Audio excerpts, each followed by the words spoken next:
안녕하세요. 다산미즈 한의원 원장 김민혜입니다. 오늘은 우리 임신 방법에 대해서 한번 가볍게 이야기를 나눠볼까 해요.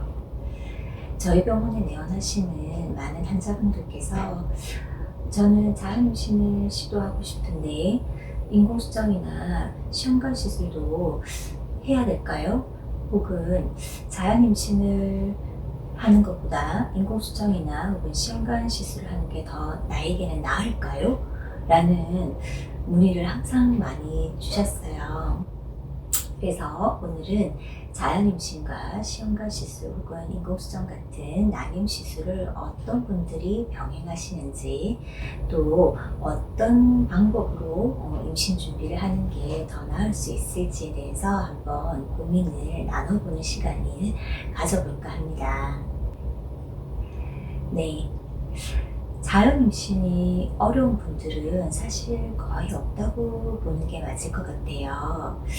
난자가 너무 약하다든지, 난자의 질이 너무 좋지 않다든지, 혹은 정자 상태가 자연 임신을 할 수 없을 만큼 굉장히 상태가 약한 경우, 활동성이 약하던가, 혹은 기형 정자율이 높은 경우, 혹은 난간이 양쪽이 다 막혀서 자연적인 방법으로는 수정이 이루어지지 않는 경우를 제외하고는 우리가 기능적으로 임신이 불가능한 여성은 거의 없다라고 보는 것이 맞을 것 같습니다. 하지만 의외로 최근에는 자연 임신이 잘 되지 않는 경우들이 굉장히 많아요. 제가 진료를 할 때 자연 임신이 과연 잘 되지 않는 원인에서 가장 큰 요인이 무엇일까라고 생각해 보면, 대다수는 환자분들이 나이를 많이 꼽으시지만 의외로 나이보다는 부부관계의 횟수에 있는 경우들이 굉장히 많습니다. 부부관계 횟수가 반드시 우리 배란일을 기준으로 하지는 않아요. 대다수 환자분들이 나는 자연 임신을 몇 달간 노력을 했는데 왜 임신이 이렇게 잘 안 될까요? 이렇게 물어보시는 분들 중에 정말 많은 수의 환자분들은 배란일을 기준으로만 부부관계를 하시는 경우들이 굉장히 많습니다. 물론 우리가 이제 과배란을 한다든지 시술을 하게 되면 인공수정 같은 경우 언저리 우리가 타겟이 되는 기간 동안의 성공률이 가장 높다고 보여지기는 하는데요.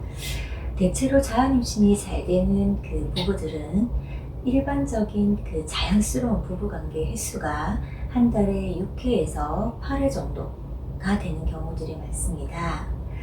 이런 정도의 횟수는 사실 20대 초중반일 경우, 혹은 이제 결혼하고 한 1, 2년 사이, 그때가 가장 부부관계 횟수가 많기 때문에 그 시기가 가장 자연 임신이 잘 되는 거죠. 하지만 대다수 30대 중반의 부부들이나 혹은 이제 결혼 기간이 상당수 지나신 분들, 이런 분들 같은 경우에는 자연스러운 부부관계 횟수가 상당히 많이 적은 것이 사실입니다. 네. 그렇기 때문에 이러한 부부들 같은 경우에는 몸의 신체상에 자연 임신이 안 되는 요인이 없다 하더라도, 만약에 부부관계 횟수가 너무 작거나 혹은 부부관계 횟수를 너무 많이 하기에는 체력적인 문제들이 생길 수 있을 경우라면 자연 임신을 시도하면서도 이런 시술들을 병행해 주는 것도 제가 봤을 때는 나쁘지 않다라고 보여집니다. 또 우리가 자연 임신과 별개로 여성의 나이가 사실 35세에서 40세 미만 그 사이에 걸쳐 있다거나, 혹은 아예 40대 이후 이런 경우들에서는 자연 임신이 되지 않을 가능성도 어느 정도는 염두에 두어야 되기 때문에, 반드시 자연 임신만 선호하시는 것보다는 내가 시험관 시술이나 인공수정을 할 수도 있다는 것을 염두에 두고 자연 임신 시도를 함께 병행해 주는 것이 굉장히 중요한 부분이라고 할 수 있습니다. 그래서 저는 저희 병원에 내원하시는 만 35세 이상의 환자분들 같은 경우에는 임신 계획, 즉 임신 다이어리를 꼭 마음속으로 생각해 보시도록 권해드리고 있어요. 무슨 말이냐면, 우리가 건강한 임신은 사실 착상만 되는 것이 아니라 착상의 유지, 또 건강한 출산까지가 완벽하게 되어야만 건강한 임신 과정이라고 볼 수가 있습니다.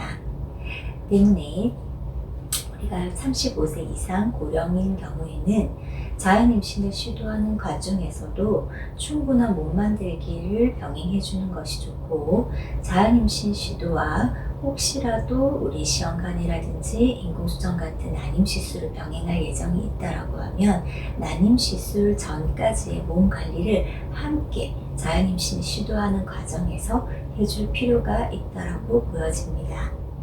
그래서 한방치료에서도 이러한 경우에는 시술을 염두에 둔 상태에서 자연 임신을 하면서 충분히 유산의 방지나 난자질을 높이는 방법, 혹은 정자의 질을 개선하는 방법 등을 시간을 충분히 여유를 두고 치료를 하는 경우들이 많습니다. 자연 임신에서는 한방치료가 주 치료자의 역할을 하게 되죠. 여성의 그 임신이 착상이 잘 되지 않는 몸 상태를 개선하고, 혹은 난자의 질, 정자의 질을 개선해주는 그런 과정들을 같이 병행하도록 하는 주치료가 되는데요. 시험관 시술이나 인공수정 시술에서는 임신의 방법이 보다 시술 등에 적극적으로 가 있는 만큼, 한방치료에서는 이러한 시술들의 효과를 극대화할 수 있는 보조 치료자로서 치료에서 그 시술 단계에서 어떤 부분들이 부족한지를 충분히 확인하여 치료를 하게 됩니다. 저희 병원에 내원하시는 환자분들 같은 경우에 저희가 1:1 진료를 많이 하는 편이에요. 그 이유가 이러한 임신 과정에서 자연 임신이 잘 되지 않는 원인들이 간혹 부부관계의 문제라든지 그런 부분들이 있을 수 있기 때문에, 되도록이면 보호자를 배제한 상태에서 1:1로 여성분들과 충분한 진료 시간을 두고 진료를 하게 되는 경우들이 많고, 또 각각의 질환이라든지 이런 부분들이 혹시라도 처치 과정이 부족한 부분들, 그런 부분들이 있을 수 있어서 저희가 그런 부분들에 대한 진료 청취도 신중하게 많이 하고 있는 편입니다. 오늘은 제가 자연 임신과 시험관 시술을 어떻게 선택해야 되는지 등에 대해서 한번 여러분과 이야기를 나누어 보았는데요. 다음 시간에는 우리 시험관 시술을 할 때 장기가 뭐지? 단기가 뭐였지?